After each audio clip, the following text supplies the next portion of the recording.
Look, we from the bottom, ain't no problems, we gon' make a way. Got no coach on the field, but we making plays. Hey, look, don't worry, we gon' be okay. Hey, look, why? Cause we gon' make them pay. We from Hey, what it do, sports fans? Cappers, cappers, gustlers, gamblers all around the world. What is going down? It's your boy Marley Betts coming with you with another episode of Brothers in Bed. As always, I got my partner with me from the Raw Word Sports Podcast, Mr. LJ from Houston. LJ, what's going down? What's going on, Marley? It's time to get some money, sir. Let's get Yes, these picks sir. Yes, in. sir. Let's do a little bit of a recap from last week before we jump right into it. You know, one thing I always say, we got to be accountable, for our wins as well as our losses, which I honestly, if I remember correctly, Mr. LJ, you had a pretty decent week last week, man. Yeah, my bank account showed that I had a great week.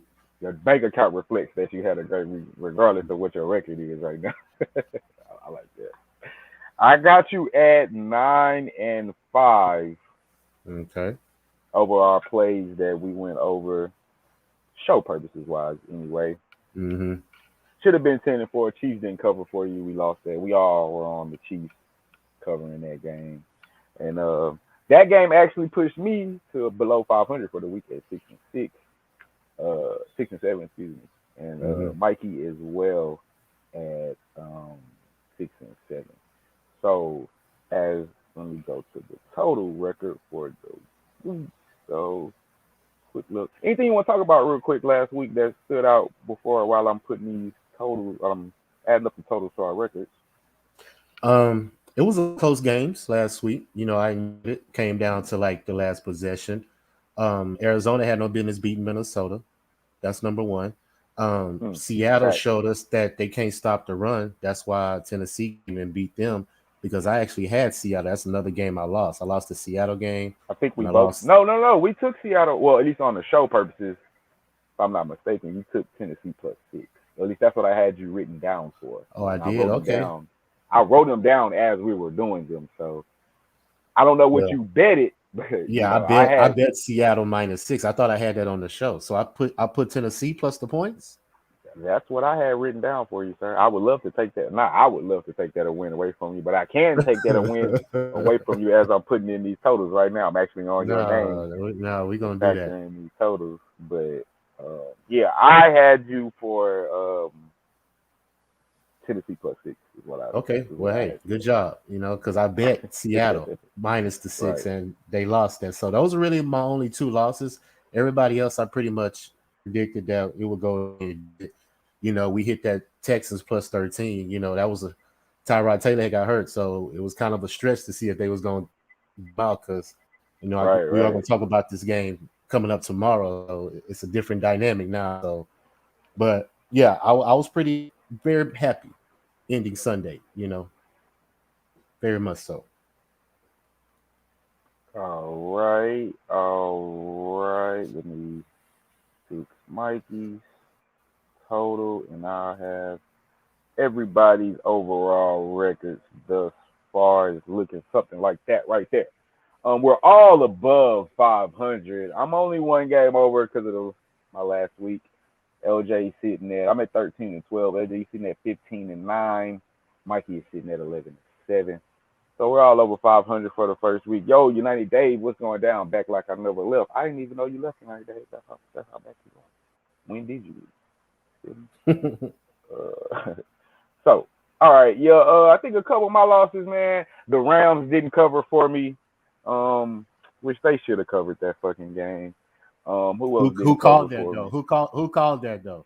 I think you took money line. You did. But I also was saying Um, that I don't think the Rams was going to beat them by 10. So I bet the Colts plus the 3 too. oh, The I one mean, and the I cover. wouldn't have took the Rams -10 at all.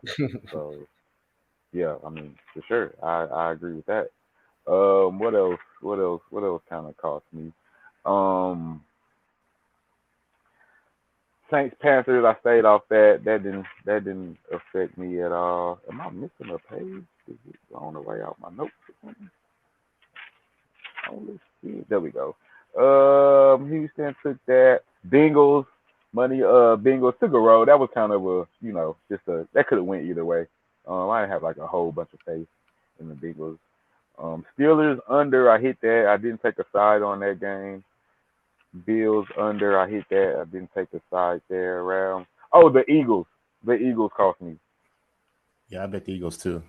The Eagles, and that would be pretty much it. Oh, the Eagles and the Chargers. Chargers cost me. The Chargers over cost me, not actually the Chargers. I took the over in that game, and it cost me. And it's crazy because I got off to a hell of a start. It's like, oh, yeah, 14 at halftime, 28 points. I'm looking good. I'm going to get there. Yeah. Came out with nothing. So that's how my weekend went. But, and then, Monday night, I lost to the Chiefs to cover. That was Sunday night. Sunday night. But, and that's how the cookie crumbled, as they say. So, but like I said, we're all over 500. It's still early. We're at week 3? Is that where we're at? Week 3. Oh, it's just week 3, man. We got a long way to go. With that being said, we kind of getting an idea of, a little bit of who's who, a little couple identities starting to take shape. Who we think may be contenders, who's not, who got some shit to work on, et cetera, et cetera. Let's jump it off right now, though, LJ. We got the Panthers. They're going on the road to take on the hometown Texans. Panthers sitting there 2-0. Texans are 1-1. The line is at the Texans +8. Tyrod Taylor is going to be out. So Mills, is it Mills or Mims? Mills, right? This Mills, yeah. Davis Mills. Stanford. Is going to be starting at quarterback. Rest of the injury report for the Houston Texans is Armandella is out indefinitely as a thigh injury. Taylor, as I mentioned. Mitchell, he left the game at cornerback last week. He's concussed. He's questionable. Pierre Lewis, IR. Kruger Hill, linebacker, knee. He is questionable. Fairbaum is questionable. No, he's on IR. Murray, the safety, it just says head, questionable. Reed is doubtful. He got some knee injury. That's not good. And that's all I see for Houston. Carolina, McCaffrey's probable. Eflin, IR. Gross Matos, I don't know who that is. Defensive end, ankle, he's out. And Smith, the wide receiver, is probable. A couple extra factors for Carolina. They're 4-1 ATS in their last 5 games. The total has gone under in 5 of their last 5 games, but it's gone over in 11 of the last 16 games against an opponent from the AFC conference. It's also gone over in 5 of the last 7 games played in week 3. They're 4-9 straight up in their last 13 games, 7-0 ATS in their last 7 games on the road, 9-1 straight up in their last 10 games against an opponent from the American Football Conference. That's the AFC. 5-2 ATS in their last 7 games and played in September. Houston, they're 4-1 ATS in their last 5 games, 1-6 straight up in their last 7, 4-8 straight up in their last 12 games at home, 3-6 straight up in their last 9 games against an opponent from the NFC. 4-9 ATS in their last 13 games played in week 3. The total has gone over in 4 of their last 5 games played in September, under in 7 of the last 10 games played against an opponent from the NFC South, and under in 4 of the last 5 games played against Carolina. Carolina on the road against Houston +8. The total is at 43. What is your play, if you got one, sir, on this game? Well, initially, how I attack this game is, first of all, we're looking at defense. Carolina has the number 1 defense in the league so far through week 2. I think they're leading the league in sacks, aren't they? I'm not sure about sacks, but I know I want to say they're leading the league in sacks. First downs, third downs, rushing attempts, rushing yards. They're only allowing 46 rushing yards a game. Keep in mind the Giants were one of those first 2 games that they played, though, as well. I mean, but the Saints was the next game, too. So, but Marley, play who's in front of you. So I'm only going to go on 1,000% correct, sir. 1,000% correct, sir. As I'm capping this game, The Texans played well last week, considering Tyrod Taylor got hurt. It was a tie game when he got hurt, so you never know what the outcome could have been with him in the lineup. But unfortunately, we have Davis Mills now, and I'm looking at turnovers. I'm expecting that it's a high probability that Carolina's going to get one defensive score on us, probably a forced fumble or a pick six. I can see that. I'm looking at that because they scored 16 points in the first half and they don't give up none. So that point alone, I'm taking Carolina first half. That's one of my plays I'm taking. Okay. Considering that they don't give up no points in the first half. I like that play. Initially, you're looking at the line and you're like, you know what? 8's a lot of points in the NFL, But considering the circumstances that the Texans are going through right now, I have faith in their defense, and they only given up 26 points, opposed to 30 some last year. So they are giving up a touchdown less with their 2 games. But Carolina's only scoring 22. So I'm not saying that they're just going to go and have a shootout on the Texans. So I'm predicting this score is going to be around 20, maybe to 13, somewhere around there, because I don't think the Texans can get to 15 points on the Carolina's defense. So I'm thinking maybe a touchdown and maybe 2 field goals will maybe get the Texans at their point. So I'm going to take Carolina minus the 8, and I'm going to take the under because I don't think that the score could get to 40. What is it, under 44? 43. 43? 43. Yeah, I don't think it's going to get close to that because, like I said. Do I got you for the full game and the under. Do you still want that first half? Yes, I want all those plays I just said. You want all 3 of those plays. Okay. Carolina first half, Carolina minus the 7. Do you care what the line is or you don't care at all? You still want it? Oh, I want it. All right. Well, it's minus 4.5. Yeah. First half? Yeah. Yes, first half is minus 4.5. The Texans might have 3 points. A field goal, if that. I can't disagree with you. I'm just saying because our quarterback, we predicate our team is now built on the defense making stops and our offense thriving off that momentum. So as I'm looking at the Texans, the first 2 games, they have been better considering what we saw last year on the defensive side of the ball. But this Carolina team plays good defense. Also, Sam Darnold is, he's been good. He's been serviceable. This is his first road start. I like that word better than good. Yeah, he's serviceable. This is first road start. So we're going to see how he reacts on the road. But as far as how the teams are built, Carolina's a better team right now. So I'm going to take Carolina as my play. Yeah, I'm not going to spend a bunch of, bullshit. What's the time? Bullshitting. The play is simply Panthers minus 8 or nothing at all. If you're not, there's no way you can take the Texans plus 8 if you watched any of the David Mills snaps during that game. Now I know obviously he'll be a little bit more prepared. He won't be thrown in the middle of the game unexpectedly, but he didn't even know the play. He messed up on read dive twice. He turned the wrong way on the handoff. I think I saw Philip Lindsay one play go like this. After he messed up, he was like looking at the sideline shit. What are we gonna do, bro? Yeah. He doesn't know the play. So there's no way they can get him ready for at least the Carolina Panther defense that through 2 games, like you said, has been one of the top defenses in the league. I want to say they're leading the league in sacks. I can look that up right quick. I think so. I got my computer in front of me. I got a bunch of shit open right now to get to my note page. I got it. But yeah, I think they're leading the league in sacks. Like I said, one of those games was through the Giants. So nonetheless, but they're only giving up 10 points a game through 10 games. And like you said, I don't see the Texans getting to the 20s. I don't see them really probably getting 2 touchdowns. And we're not going to be able to move the ball. I don't think I'm assuming we're going to try to run the ball as much as possible, which to me leans to the under. So I do like the under 43. And as well, the defense played better. You're right. I'm right. They're leading the league in sacks. 10 sacks a game. Well, 10 total. I'm sorry. So they're going to be all over Mills' ass, which he's not mobile. at all. So it's going to be a rough home game. I'm glad they got their little win a couple weeks ago because it's not going to be pretty this Sunday. I agree with you. I'm on the Texans. Mikey agrees as well.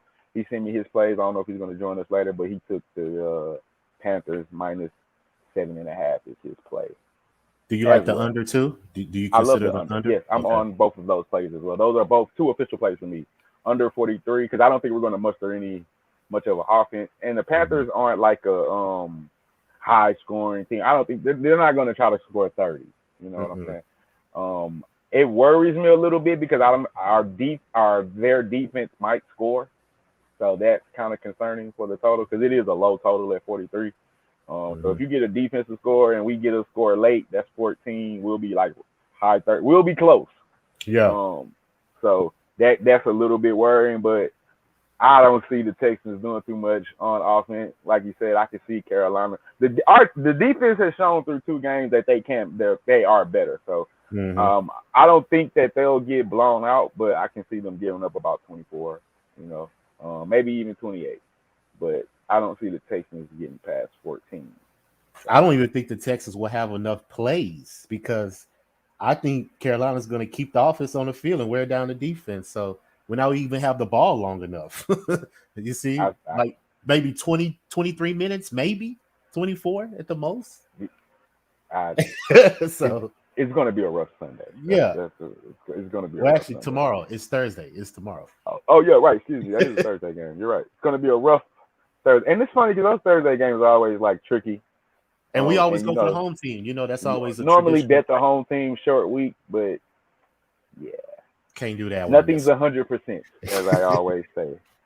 Let's keep it going. All right, next game we got on the docket, we got the Cardinals. They're going on the road to take on the Jags.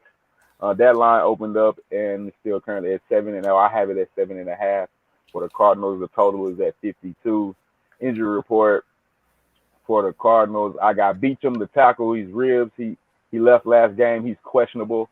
Kennard, the linebacker's questionable. He's off for the Cardinals, by the way. And Wilson, the cornerback, he left the game last week, and he's questionable as well. Jacksonville, injury report. McCray, the DN, he's questionable. Let me see. O'Shaughnessy, tight end, he's on IR. Henderson, the cornerback, groin, he's questionable. Chenault Jr., the receiver, he's been upgraded to probable.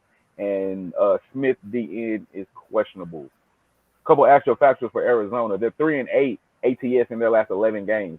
4-2 straight up in their last 6 games. 4-2 straight up in their last 6 games against an opponent from the AFC. 8-1 straight up in their last 9 games against an opponent from the AFC South. Total is going under in 5 of their last 6 games played in September. Under in 7 of the last 7 games on the road. And under in 6 of the last 9 games. They must be missing a game because they're under in 7 of the last 7 on the road. I thought that Tennessee game went over. Oh no, maybe it I don't think it did. Jacksonville, excuse me. They're 1-5 ATS in their last 6 games. 0-10 straight up in their last 10 games. 0-8 straight up in their last 8 games at home. 0-11 straight up in their last 11 games against an opponent from the NFC. 1-5 ATS in their last 6 games played on a Sunday, and 1-4 ATS their last 5 games playing as an underdog. The total has gone over in 4 of the last 6 games in September. 8 of the last 8 games against the opponent from the NFC West Division. Over in 4 of the last 5 games against Arizona. Cardinals on the road in Jacksonville. Plus 7.5 for Jacksonville. 7.5 for Jacksonville. Totals at 52, LJ. What you got? We don't have to spend a lot of time on this game. I'm going to take Arizona minus the 7. Jacksonville's defense has already played 78 minutes due to the inability of the offense to sustain drives. So the defense is getting worn out. And maybe that's why they're giving up 30 points a game in the 2 games that they play. They've given up 30 each game. So the Cardinals are averaging today, 36. So the Cardinals are going to jump on them quick, too, because the Cardinals are averaging 24 points in the first half. That's the best in the NFL. So, first play, Cardinals first half. Gotcha. And Gotcha. Cardinals minus the 7, man. I mean, On that first half, are you doing spread? yeah, see, I never do the first spreads. That's my fault. Let me do that. It's all right. It's all right. It's all right. Let me Hold on. see what I these got are. it. Hold on. I got it.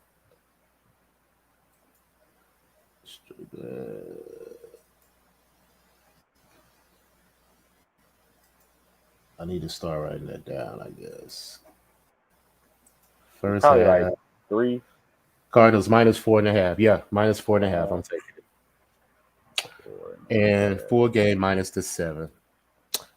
The Cardinals have a good. They have that. This unfortunately works out good for them because they have to play the Rams the next game, and the Rams are. I'm pretty sure we're going to talk about it. Got to play Tampa Bay, so they're going to be coming off a high-strung game, and Cardinals may have the Rams vulnerable. But we'll talk about it a little bit in a minute. But Yeah, we'll get to I that. just feel the Jaguars. This is a good spot for the Cardinals to practice some things, tweak some things that they may need to, you know, get more suitable to. Well, I hope they don't Consider- go in there and overlook them and get worried too much about the damn Rams. No, I ain't worried about overlooking them. I'm just, worried about how do you come back from, because they lost that game. Minnesota had that game won.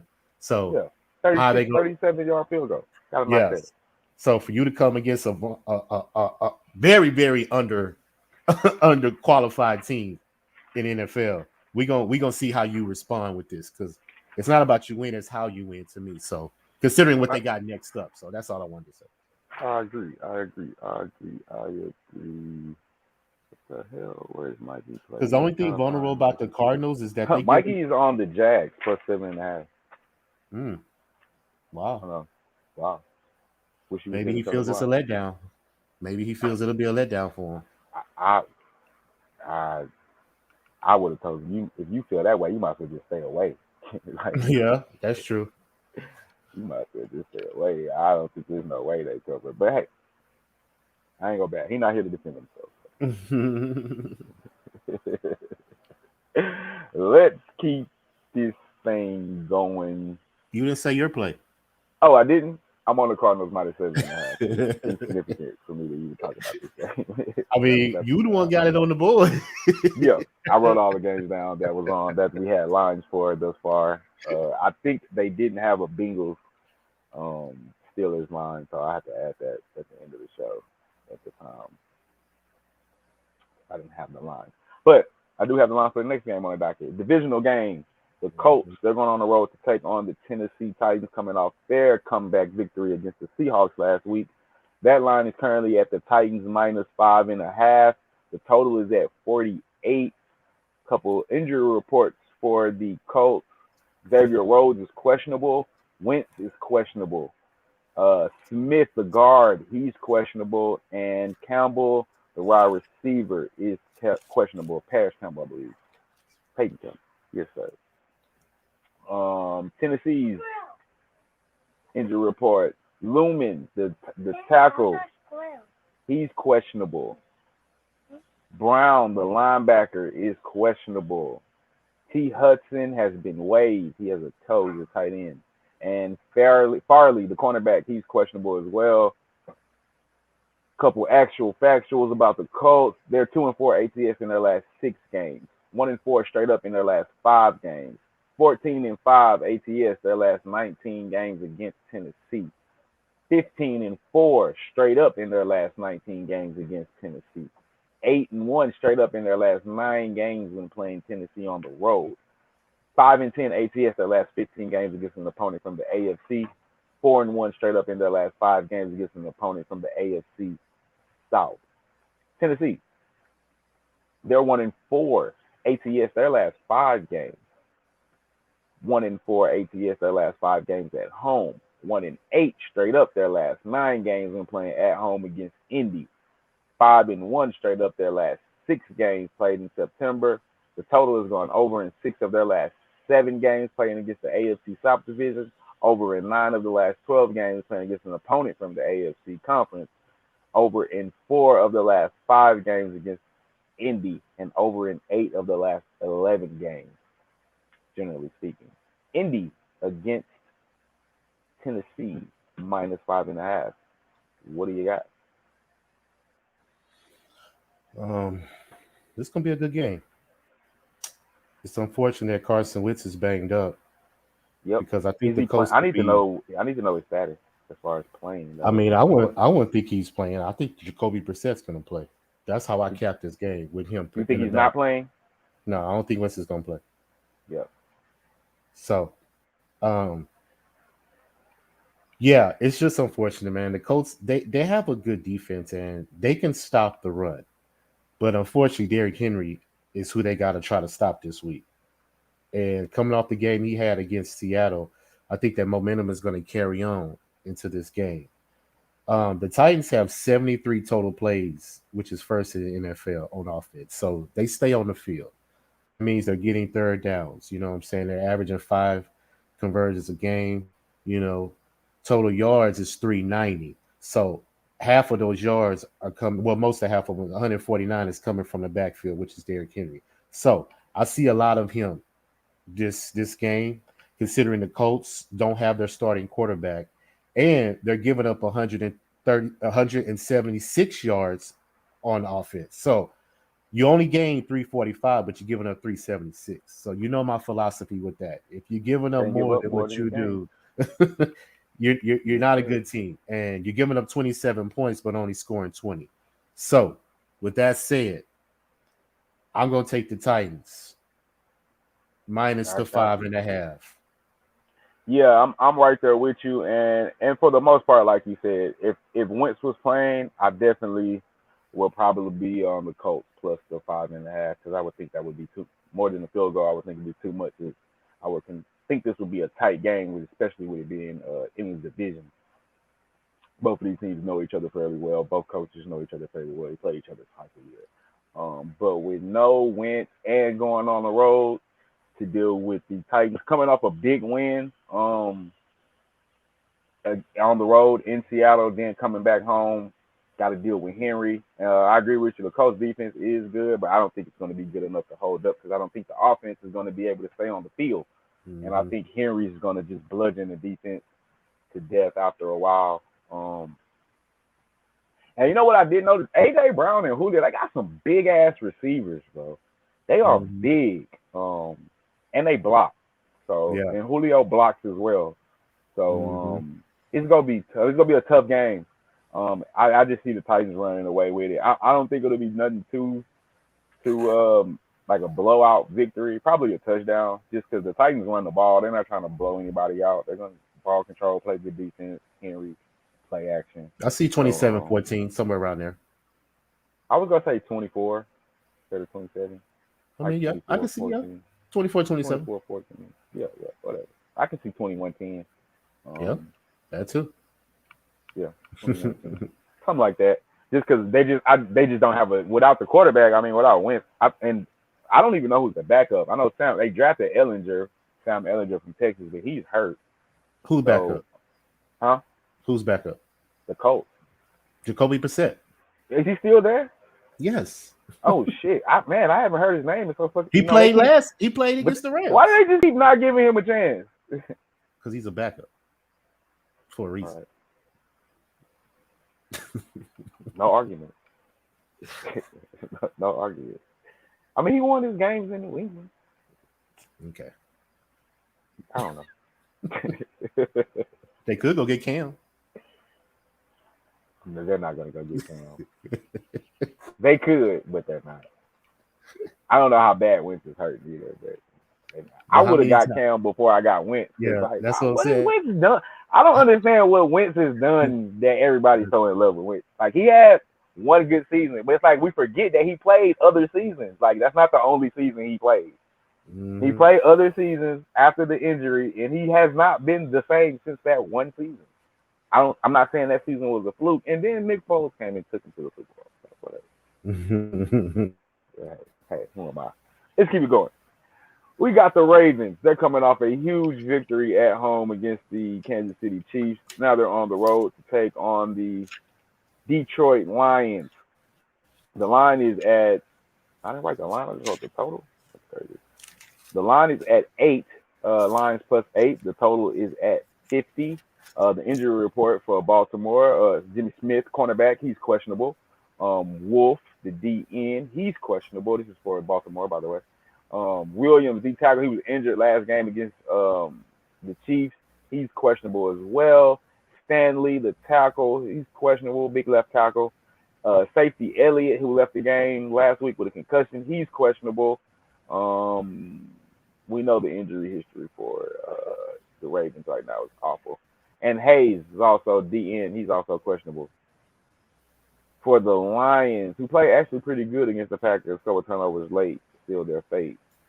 Williams, a wide receiver with concussion, he's been downgraded to out against Baltimore. Safety, linebacker, Deion Hamilton, he's undisclosed injury. I don't know if that's COVID or not. Strong, the D tackle, he is questionable. And Okuda's out for the season? Dang, I did not know that. Cornerback. Yep. I did not know he was out for the season. I knew he was hurt, but I didn't know he was out for the season. All right, actual factuals. Baltimore, they're 8-2 ATS in their last 10.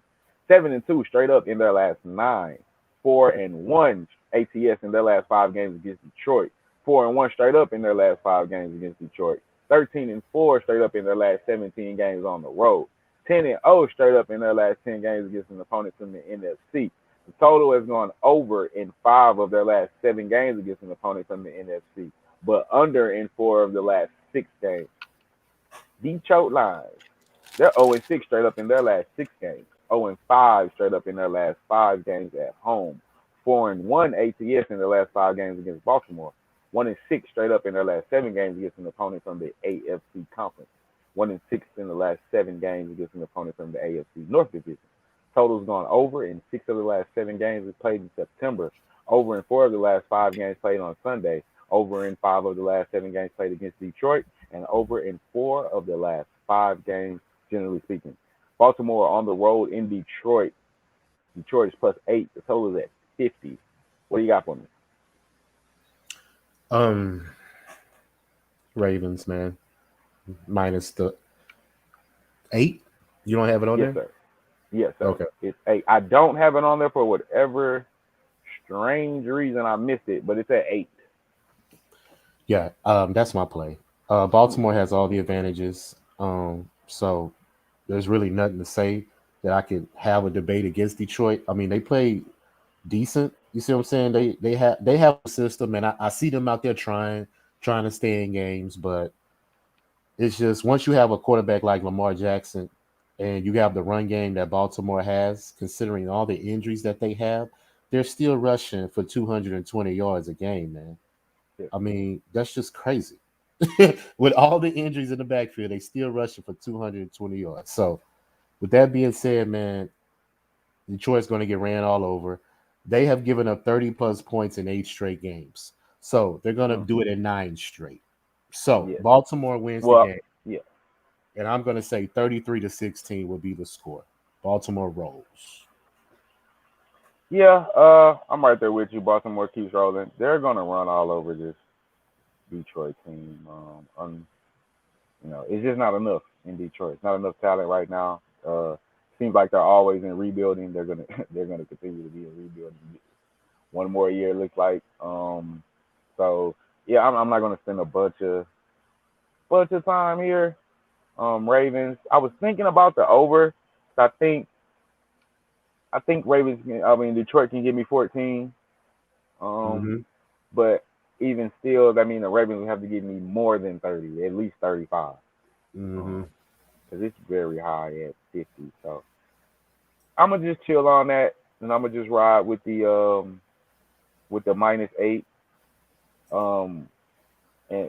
And leave it at that there. Just 'cause I think it's just a little too high for me on the total. If I could get it at 45 or something like that, I'd probably jump to 48. 50 is a bit much for me. I don't think they can get me to the 20.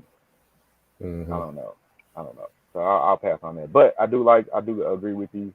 Ravens -8. Lamar Jackson, man, he played phenomenal last week. Even with the turnover, like you said, even with him turning the ball over, they're still rushing for over 200 yards. Man, it's just hard to stop. I think I was telling somebody when the running backs went down, I was like, it's not the running backs that's the issue. It's the scheme. They can put whoever back there, and they're going to run the ball because you have to they're not blocking one person. So that other person that they're using is going to hit your linebacker or somebody. And Mm-hmm. that guy that DN or outside linebacker or whoever that read is, he has to make a decision. And you know what they do? Sometimes they don't even use the DN. They put people who are not used to being in that position to make that decision. Like, do I attack Lamar Jackson or do I attack Pittsman? DNs have probably been doing that since high school. So Mm-hmm. some of them are, they got experience playing that play. But some of these guys don't have no experience in making that decision, don't know how to slow play it, don't know if I should attack Lamar Jackson, attack the running back. And, like, I watch it each week. Me and Coach talked about this. I can move on real fast. Talked about this when we're betting on Army, like the triple option. Army is so good because nobody else runs it. So the week that you have to prepare for them. You get 1 week to see an Yeah. offense that you will never see again unless you play Army, or that you haven't seen before unless you play Army. So, and you got a week to teach assignment football, because that's what it is. Everybody has to know their assignment. Somebody's assigned to the pitch man, somebody's assigned to the dog back. And, like, if you don't get that shit right, one missed tackle can lead to a 30, 40 touchdown yard play, and Yep. they're fucking just running over people, bro. So Ravens -8. I'll leave it at that. Try not to. Hopefully that wasn't too long. Trying to make it quick as I can. Let's see. The next game I got on the docket is the Washington football team. They're going on the road to take on the Buffalo Bills. That line is at the Bills -8.5. The total is at 45. And Washington injury report, we got very small. Fitzpatrick, 6 to 8 weeks. That's all I got. Buffalo on the injury report. We have Lutelli, the D tackle, Lutelli. I don't know if I'm saying that right. Questionable. DN, Albeda, he's questionable. Phillips, D tackle, he's out indefinitely. And that's it for the injury report. Washington, actual factual. They're 1-4 ATS their last 5 games. 2-4 straight up in their last 6 games. 1-7 ATS their last 8 games against Buffalo. 1-7 straight up in their last 8 games against Buffalo. 4-1 straight up in their last 5 games. 1-5 straight up in the last 6 games playing on the road against Buffalo. Excuse me, Buffalo. They're 10-3 ATS their last 13 games. 9-2 straight up in their last 11 games. 7-1 straight up in their last 8 games at home. 5-1 straight up in their last 6 games when playing at home against Washington. 6-0 ATS in their last 6 games against an opponent from the NFC. Totals gone under in 4 of their last 5 games against an opponent from the NFC East Division. Under in 8 of their last 11 games played in the month of September, and they're 5-1 in their last 6 games played in week 3. Washington on the road in Buffalo. What you got for me?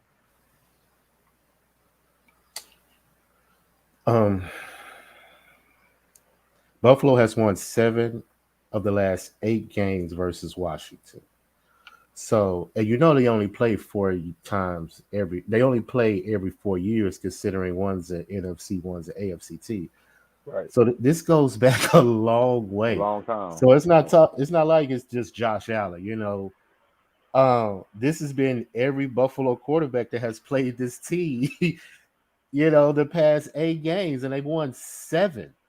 So, considering Washington's quarterback situation is not that good, I'm going to ride with Buffalo. But this is one of the few games that I'm not going to take the spread, and I'm going to tell you why. Buffalo's only averaging maybe 4 yards a play, and considering they did beat Miami last week, but a lot of that was considering the defense getting Miami, predicating on their mistakes, getting interceptions, getting them in 3rd and long situations to where they can sustain drives. Now, Washington is a different type of defense. They can stop the run. And we already know Buffalo has a hard time running the ball already as it is. So, right. Is Josh Allen going to pick apart that Washington's defense? They are at home. Josh Allen going to pick apart the Washington defense? They are at home. So I think that's a good advantage for Buffalo being at home, considering they are in their comfort zone. But Buffalo averages 12 points in the first half. Washington averages 11. So my play, Marley, is going to be first half Washington plus 4.5. That's going to be my official play because I think Washington can hang in there in the first half, make Buffalo, second guess, considering, like I said, Chase Young is a great pass rusher, and I think he could put some pressure on Josh Allen. And considering that defense is good enough to stop the run and make you one-dimensional, let's see if Josh Allen can be the quarterback that he needs to be and get some first downs on his Washington defense. Now, second half is up in the air. You see what I'm saying? Because, you go into the halftime, you make adjustments here and there. So I don't know what team is going to make the proper adjustments to come out and have a good second half. But as far as the first half, Washington plus the 4.5 is my official play for this game. Okay, I can see that. Yeah, I think the number, I think 8.5 is entirely too much. I know this Redskin defense got scored upon last week by the Giants. But I think that was more of an aberration more than than what's likely to happen the rest of the season. I think both of those teams know each other. It's a divisional game, so you got a lot of familiarity with the defense, with personnel. So I think that contributed to that game. I think this will be a tighter than most people think. I like the under. I think Buffalo will win the game, but I don't know if they'll cover the 8. Like you said, their offense didn't look too good last week. It was mostly the defense and Tua being hurt last week that contributed to that win more than anything. They kind of got it going late, but early that game was kind of tight, if I'm not mistaken. So I took the under in that Miami game. I'm gonna keep that going with Buffalo. I like the under 45 in this game. I'm gonna stay away from the side. That 8.5. I'm not feeling it all that well. I think that's a lot of points. I agree. For a good defensive team that maybe didn't show it last week, but like I said, I think that's more of an aberration than I think are more of things to come, so to speak of. So I like the under. I don't know how I feel about Heineke yet, but I think he can do enough to keep them. At least he's shown the ability to do enough to keep them in the game. So defense, keep it tight. This may only be a touchdown game. So 8.5 is a little too scary for me. I'm gonna pass on the 8.5. All right, let's get to I don't know what to say about this game. New Orleans Saints. They're going on the road to take on the New England Patriots. That line is at -3 for the Patriots. The total is at 41.5. Let's look at the injury report that we got for the Saints. I have Lattimore. He's questionable for New England. Cornerback. Capaciman, the end, he's questionable. McCoy, the center, he's out indefinitely. Gardner Johnson, the safety, he's questionable. Hanson at linebacker, he's questionable. And Werner at linebacker, he's also questionable. The Patriots. Van Noy, linebacker, questionable. Brown, tackles, questionable. The kicker, Nordine, he's questionable. Jennings, the linebacker, undisclosed. And tight end, Fumagalli is Fumagalli, excuse me. Tight end is undisclosed. A couple extra factors for the Saints. They're 9-3-1 ATS in their last 13 games. 13-4 straight up in their last 17 games. 7-3 ATS in their last 10 games against New England. 1-5 straight up in their last 6 games against New England. The total has gone under in 5 of their last 6 games on the road, but over in 13. That's not right. But over in 5 of New Orleans' last 6 games when playing on the road in New England. Over in 5 of the last 6 games on the road in New England, but under in 5 of the last 5 games, period. New England.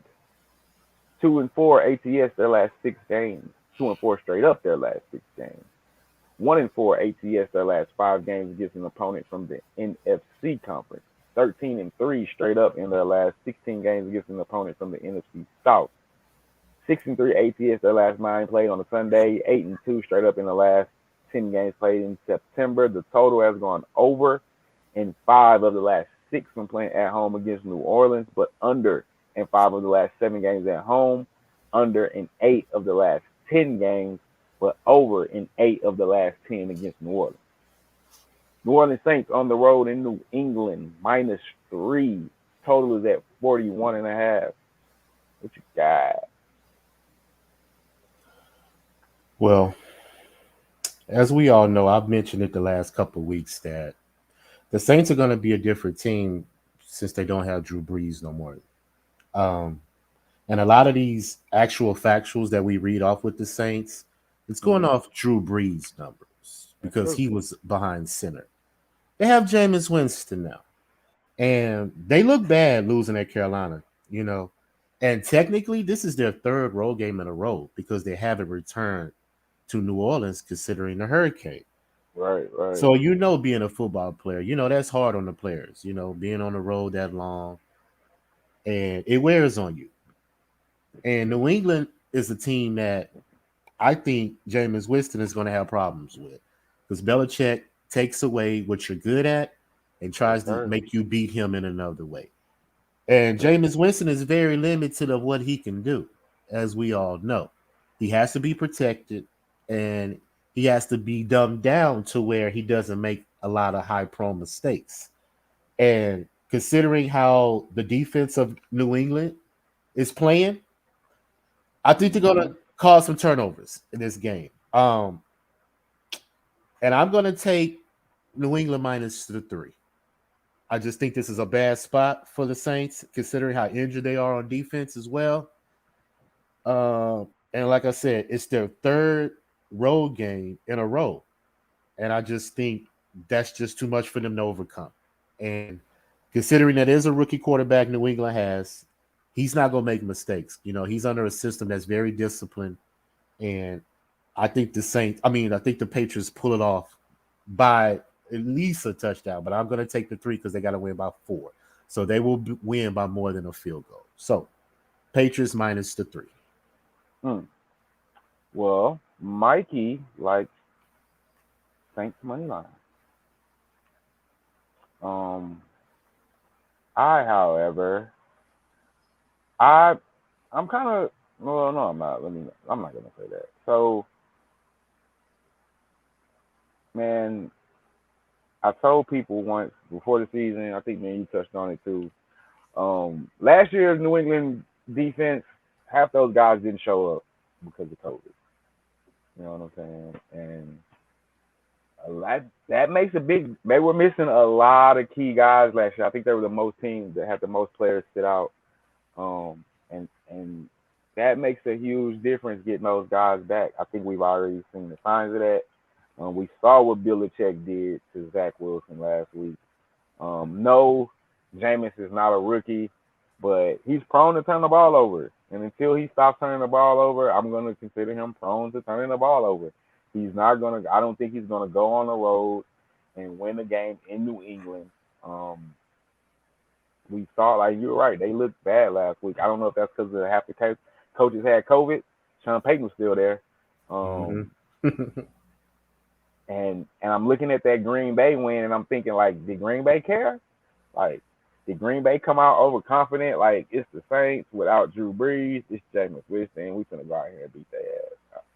Was that the case? I don't know. But I tell you what, I like the Pats on the money line. I just don't think Jameis can come out here and go and get a road on the win. I think it'll be tough because the Saints defense is good, but they're injured.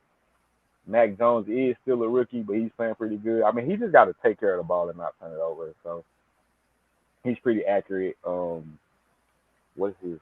This is something I did want to check right now. Don't be surprised if we see Jason Tate. What's his name for the Saints? The backup. What's his name? Taysom Hill.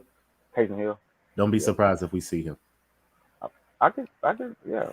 I mean, I'm not necessarily saying he's gonna take the job. I mean, finish the game, but throw them in a little bit, like different type of packages, just to see if they can Well, I get thought some that's what they've different been doing momentum. with him. I haven't watched the complete No, he hasn't Saints came in yet. game though.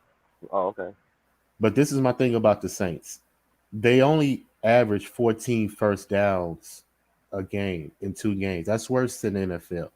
Well, they So gotta stop dinking and dunking all the time though. that's Like that my shit is over point. You see with. what I'm saying? Their yards per play is only 4. So it's not like you're taking big chances. And you're only averaging 225 yards a game, but you're giving up 306. Yeah, So Mikey the think Saints, that the Saints are gonna go in here and beat New England, giving up nah, 300 yards not on playing like that. defense? Gotta take the chances. But he's scared to take the chances because he's scared James gonna turn the ball over. That's what I Nah, think. well, I don't know about that one. I don't see the Saints coming to New England beating them. No, I'm saying he has to take some chances and throw the ball down the field, but he doesn't want to because he's scared Jameis is going to turn it over. So he's going to continue to dig and dunk, and I don't think he's going to be successful. Now, it won't be successful this week. Anyway. Yeah. All right. Well, let's keep that game. Let's keep it moving. Mikey likes the Saints on the money line. Hmm. See how that works out. This gonna be a good game right here. This is going to be a good game. I agree with you. Divisional game. Man. Chargers going on the road. Both teams coming off upset losses that came down to the wire. Chargers going on the road take on the Chiefs. The line is at -6.5 for the Chiefs. The total is at 55.5. Just look at the injury report right now. I got Harris Jr. for the Chargers. He's questionable with a shoulder. Jones, the D tackle, he's questionable with a calf. For KC, pretty healthy. Got nothing. Chargers. Oh, I went back. Back up. Chargers. Couple actual factuals on the Chargers. 5-1 ATS in their last 6 games. 5-1 straight up in their last 6 games. 5-10 ATS in their last 15 games against Kansas City. 2-12 straight up in their last 14 games against Kansas City. 3-6 ATS their last 9 games against an opponent from the AFC. 3-9 straight up in their last 12 games against an opponent from the AFC West. The total has gone under in 6 of their last 8 games, but over in 10 of the last 13 games on the road, and over in 4 of the last 5 games played against Kansas City. KC, they're 1-6 ATS their last 7 games. 13-3 straight up their last 16 games. 16-2 straight up their last 18 games. But 1-7 in their last ATS, 1-7 ATS in their last 8 games against an opponent from the AFC. 17-3 straight up in their last 20 games against an opponent from the AFC West. The total has gone over in 9 of their last 12 games played in the month of September. Over in 4 of the last 6 games played against the Chargers, and over in 6 of the last 9 games. Chargers on the road take on the Kansas City Chiefs -6.5. Total is at 55. What you got, LJ? Chargers coming off a tough loss against Dallas, man. Very tough loss. Kansas City coming off a tough loss against Baltimore. Very tough loss. Both of these are division games, so both of these teams are going to be up for this game. And in my recent memory last year, the Chargers played the Chiefs pretty tough. I think they won the last game of the season last year, and it came down to a field goal. I think it was like week 3 of last year. So the Chargers played the Chiefs very well. And I have high hopes on the Chargers this year because I like the quarterback, Justin Herbert. They're only averaging 18 points, though. They have played Washington and Dallas, so I don't know how I judge that. Does Dallas have a good defense enough to I could say they are capable of keeping you under 20 points? You know, I don't know. They have a better defense than last year. It looks to be that way. I just think the Chargers, a lot of the problems are self-inflicted because they had some crucial penalties against Dallas last week, which maybe have cost them that game. So, with that being said, man, the Chiefs have been playing horribly on defense. I did the numbers, and they're all in red, Marley. I mean, they're giving up 469 yards a game. They're giving up 222 yards rushing. They're giving up 4 red zone attempts a game. They're on the field 31 minutes of a game.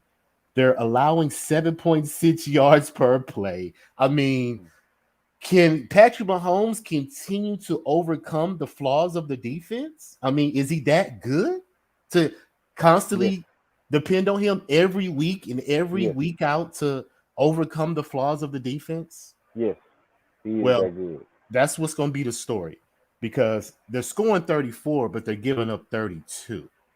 So, with that being said, I'm going to take the Chargers plus the 6.5 because Kansas City never covers their wins. If they win by 2, maybe 3, sometimes 4. It's never more than 7. And this has been a consistent trend the past year or so, I would probably say. So I have high hopes for the Chargers. And like I said, all the offensive numbers point to them. They're number one total plays at 70. They're averaging 25 first downs a game. Both of these teams can't run the ball, though. Chargers are averaging 92. Chiefs are averaging 67. So this is going to be probably a shootout. So the over may be in play as well. I'm going to probably think about it before I take it. Maybe I'll make that decision on Sunday, considering how my money's looking. But official play for the show, we're going to do Chargers plus the 6.5 because I think they're going to stay in the game and compete with Kansas City enough to have a chance to be in it in the fourth quarter. Okay. I'm partial kind of to this Charger team.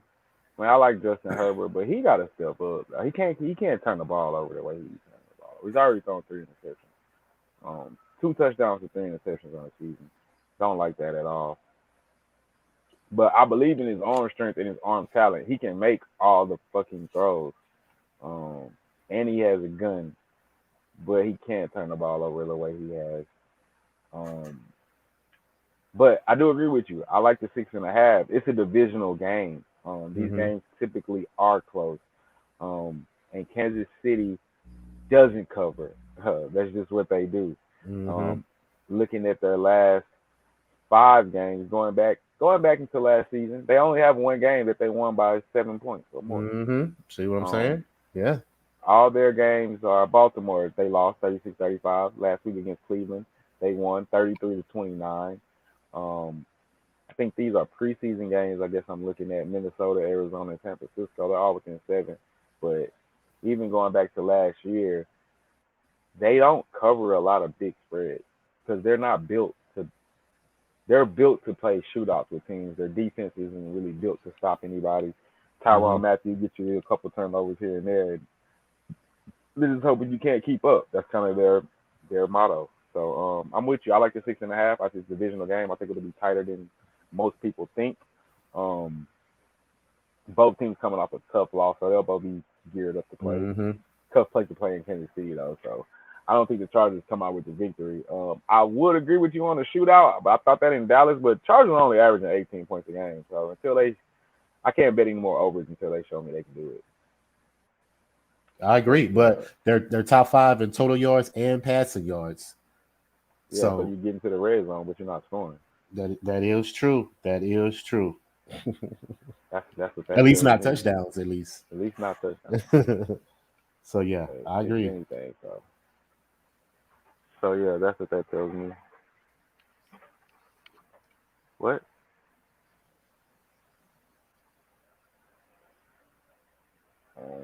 Falcons inside. All right, let's keep it going. Got the Falcons. They're going on the road to take on the New York Football Giants. Line is at the Giants -3. Couple actual factuals for the Falcons. They're 2-5 ATS their last 7 games. 0-7 straight up their last 7 games. 0-5 straight up their last 5 games on the road. 0-6 straight up their last 6 games. 0-6 straight up their last 6 games against an opponent from the NFC.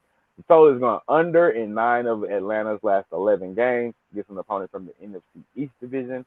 Under in 6 of the last 7 games when playing on the road against the Giants, and under in 10 of the last 15 games.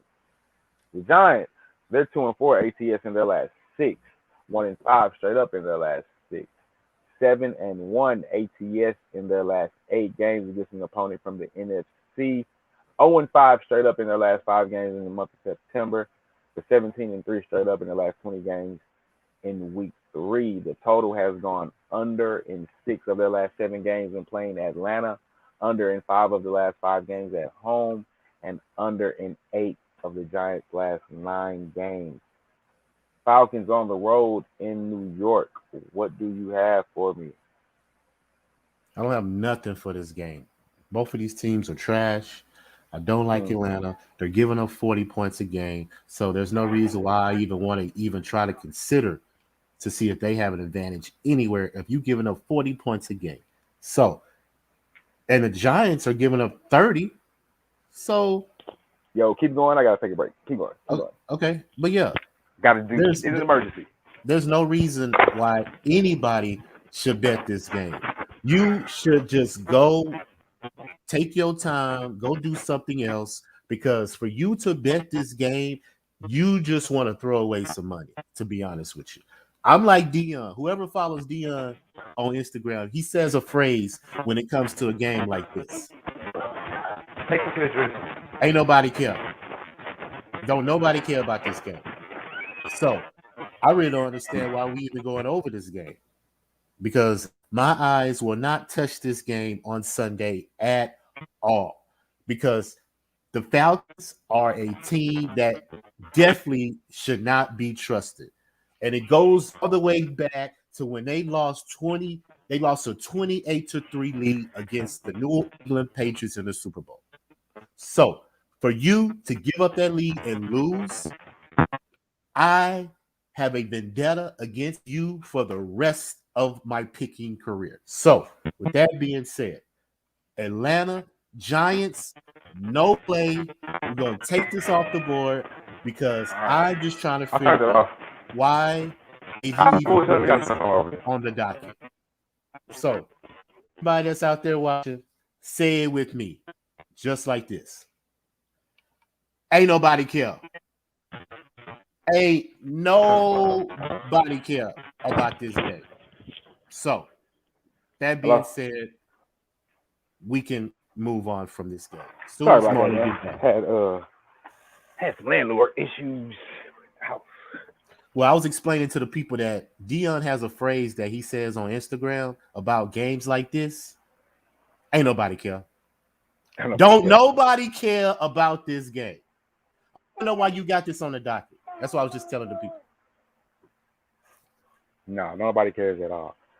Not at all. Though Mikey does have the Falcons on the money line. He would have a Falcons on the money line. I'll throw that out there for anybody. I personally do not have a play on this game as well.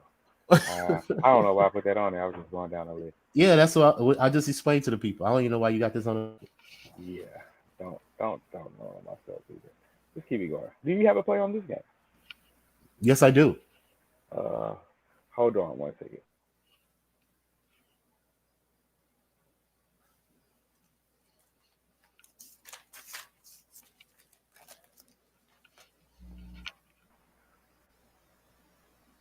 Okay, the next game we have on the docket is the Bears of Shottown going on the road to take on the Cleveland Browns. That line is at the Browns -7. Couple actual factuals for Chicago. The 4-9 straight up in their last 13 games. 4-1 ATS their last 5 games against Cleveland. 5-1 straight up in their last 6 games against Cleveland. 6-0 ATS their last 6 games against an opponent from the AFC North Conference. 7-1 straight up in their last 8 games. 4-1 straight up in their last 5 games played in week 3. The total has gone over in 6 of Chicago's last 9, over in 4 of the last 5 on the road, under in 6 of Chicago's last 7 against the AFC, and that's all on the totals. Cleveland, they're 13-6 straight up in their last 19 games. 1-5 ATS in their last 6 games at home. 4-1 ATS their last 5 games against an opponent from the NFC. 0-7 straight up in their last 7 games against an opponent from the NFC North Division. Total has gone over in 5 of Cleveland's last 6 games played in the month of September. They're 4-13 in their last 17 games played in week 3. Chicago on the road +7. What do you got for me, LJ? Total's at 45.5.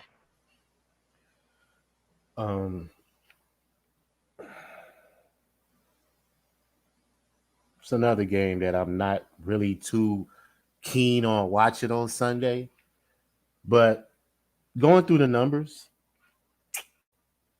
Browns are averaging 30 points a game. The Bears are averaging 17.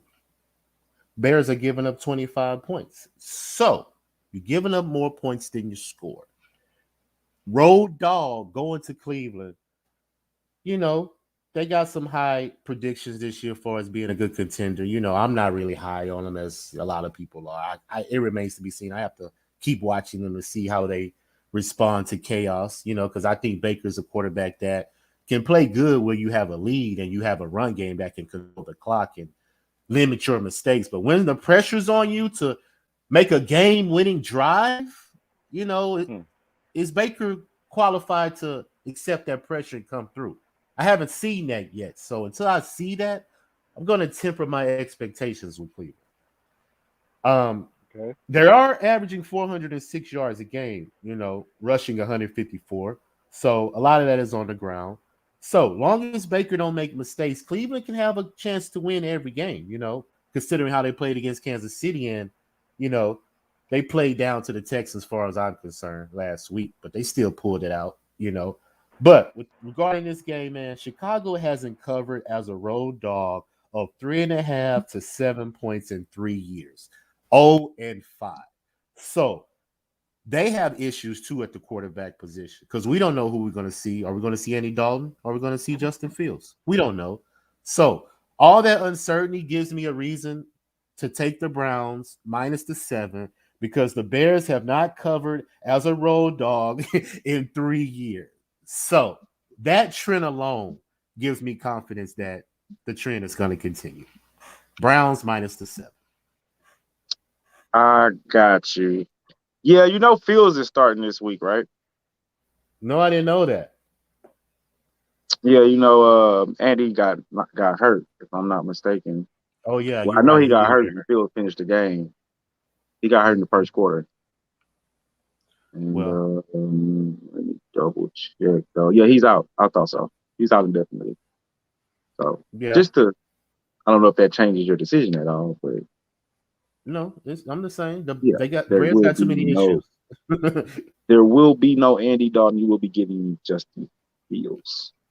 So and I'm going to take the under in this game just because I do believe in the Browns defense. Even though it didn't, you know, Tyrod was moving the ball pretty good against them before he got hurt. I don't count Patrick Mahomes. He does that against everybody's goddamn defense. Doesn't matter what you throw out there. But I did see what they did to Mills when he got in the game. And Justin Fields can run, and I do like Justin Fields, but he's still a rookie quarterback at the end of the day. And the Bears' offense is still not good at the end of the day. I don't see them scoring a bunch of points here. And the Browns, we know what they like to do. They want to run the ball, play good defense, play action. Baker, they don't want to put too much on Baker's hands. So I like the under 45.5. I just don't see a lot of points being scored in this game. I'm going to stay away from the side just because the Browns don't like to put up points a lot. And I don't trust Baker all that. I'm with you. I'm not just completely sold on Baker quite just yet. A touchdown, they should cover this game honestly, very fairly easily. But I'm gonna stay away from the side. I mean, considering the Bears is only averaging 264 yards a game. I just don't know how Fields is gonna. Are they gonna let Fields come and just run everywhere? I don't know, and keep the game close. That's the only thing that kind of, I don't know, the unknown, I guess. But the Browns should run away with this game. Yeah, personally. 27-14, I feel the score will be. I could see something like that. I can see something like that. All right, let's keep it going. Oh man, they couldn't. All right, we got next matchup. I got the Bengals of Cincinnati going to take on the Steelers. On the line is at -3 for the Steelers. The total is at 43.5. Couple actual factuals for Cincinnati. They're 4-10 straight up in their last 14 games. 1-11 straight up in their last 12 games against Pittsburgh. 1-18-1 straight up in their last 20 games on the road. They're 0-5 straight up in their last 5 games when playing on the road against Pittsburgh. Totals gone over in 12 of Cincinnati's last 16 games against an opponent from the American Conference, American Football Conference. That's the AFC people. Totals gone over in 6 of the last 8 games against an opponent, American Conference North Division, an opponent from the AFC North. And they're 7-2 ATS in their last 9 games played in week 3. Pittsburgh, the 3-6 ATS their last 9 games. 2-6 straight up their last 8 games. 1-4 ATS their last 5 games at home. 5-0 straight up in their last 5 games when playing at home against Cincinnati. 2-5 straight up in their last 7 games against an opponent from the AFC Conference. The total has gone over in 5 of Pittsburgh's last 6 games against an opponent from the AFC North Division. Total has gone under in 5 of Pittsburgh's last 7 games in September. Bengals on the road take on the Steelers. What you got for me, LJ?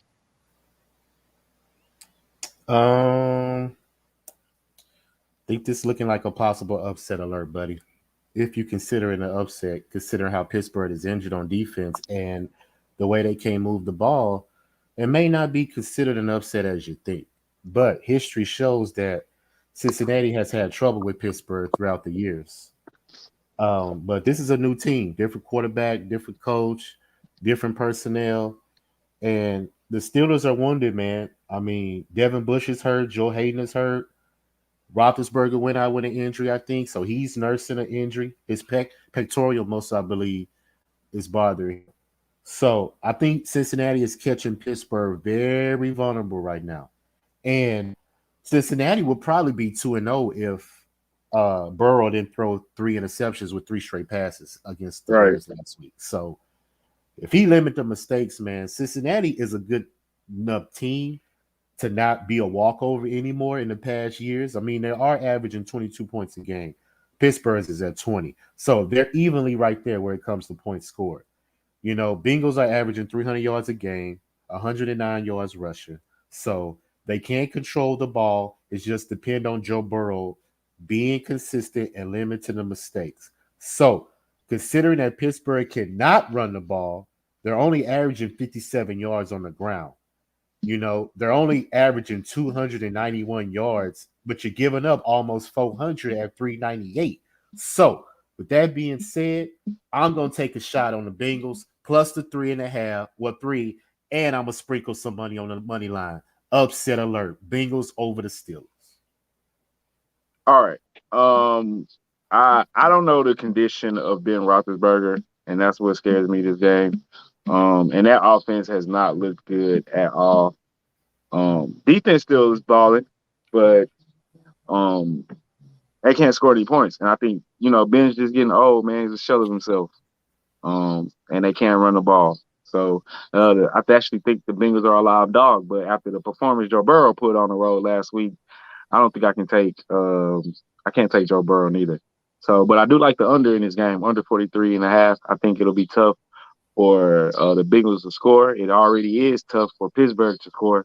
So I don't see a lot of points being scored this game. I see a bounce back for the Steelers. They're not going to lose 2 road games at home, one of them being in the division. So I do like them to win this game. I don't know if they cover because they can't score. So I like the under 43.5. I also like the Steelers on the money line. Both of those are official plays for your boy. So I don't what they gonna win by? play. They gonna win by 1 or 2 points? The Steelers? I can see a 14-17 win. That gives you the push. That gives me the win. Okay. I can see a 10-7. I can see a 14-10. That's the cover. 10-7? No, it ain't gonna be that low. Bro, the whole game? The Steelers don't score. They are averaging 20 points a game. The whole game, 10-7, the whole game. I don't know. I don't know. They scored 17 against the Raiders. Mm-hmm. They both scored 17 last week. Chicago scored 17. Steelers scored 17. 17-14. All right. I got Either you. way, I don't know which way the game is going to go. Because I don't know Ben Roethlisberger's condition. So I don't even know how healthy he is. Can he throw the ball? That's my concern. He couldn't throw the ball without the injury. So that's even worse. So yeah, I think Sissy's a live dog. I'm gonna take a shot. I can agree with that. I don't think it's a bad play because just based off, he threw 3 fucking interceptions last week. I can't do it. I can't do it. Gotta go take care of something that had emergency, LJ. So we got like 5 games left. Was wondering if we can come back and do them tonight. Oh, we got like 4, 1, 2, 3, 4. Yeah, about 4 or 5 games left. Tonight. Is that cool with you? Got anything going on in a couple hours? About 3 hours or so. 8 o'clock. We don't got to start too late. I'm chill. I give a chance to Mikey to get on and defend some of these picks he got.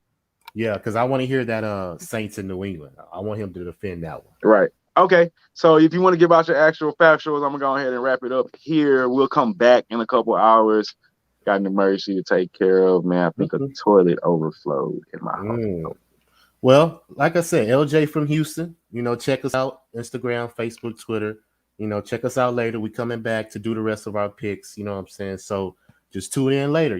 Put your notification on so you'll know when we pop up later on. Yes, sir. We will be right back here in a couple hours. This is your boy, Marley Betts. This is Brothers in Bets. We'll wrap up the last couple of games on the docket for Sunday in about 2 hours. We are kind of over the hour mark. It tends to get a little shaky anyway when we get over there. But for those plays that just passed, for tonight's plays and tomorrow's plays, as always, y'all know what it is. Let's beat Vegas. And we out this motherfucker.